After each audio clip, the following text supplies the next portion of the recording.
18 ذوالحج تھا، جمعے کا ہی دن تھا، اور حضرت عثمان غنی رضی اللہ تعالیٰ عنہ روزے سے تھے، عصر کا وقت تھا، قرآن مجید کی تلاوت کر رہے تھے۔ حضرت امام حسن، امام حسین اور حضرت عبداللہ بن زبیر اور دیگر لوگ آپ کے دروازے پہ پہرا دے رہے تھے، لیکن باغی پچھلے گھر سے دیوار پھلانگ کے آپ کے گھر میں داخل ہوئے اور تلوار سے وار کیا۔ آپ کی زوجہ حضرت نائلہ آگے بڑھی اور ہاتھ سے روکنا چاہا، آپ کی انگلیاں کٹ گئیں۔ پھر دوسرا وار کیا تو حضرت عثمان غنی رضی اللہ تعالیٰ عنہ کا دایاں ہاتھ کٹ کے گر گیا۔ حضرت عثمان غنی رضی اللہ تعالیٰ عنہ نے افسوس کیا اور کہا کہ تم نے وہ ہاتھ کاٹ دیا جس سے میں وحی کی کتابت کیا کرتا تھا۔ پھر اس کے بعد آپ پر 9 وار کیے گئے اور آپ کو شہید کر دیا گیا، اور آپ خون قرآن مجید پڑھتے ہوئے اس آیت پہ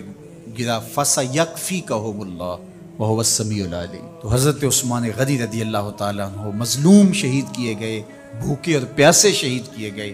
ظلماً شہید کیے گئے، اور دنیا کی تاریخ میں آپ کو ایسا نہیں ملے گا کہ اتنی بڑی حکومت کسی کے پاس ہو اور وہ خود گھیر لیا جائے اور اس کا پانی بھی بند ہو جائے اور وہ حکم دے کہ نہیں، میرے لیے آپ ایک قطرہ بھی خون نہیں بہائیں گے۔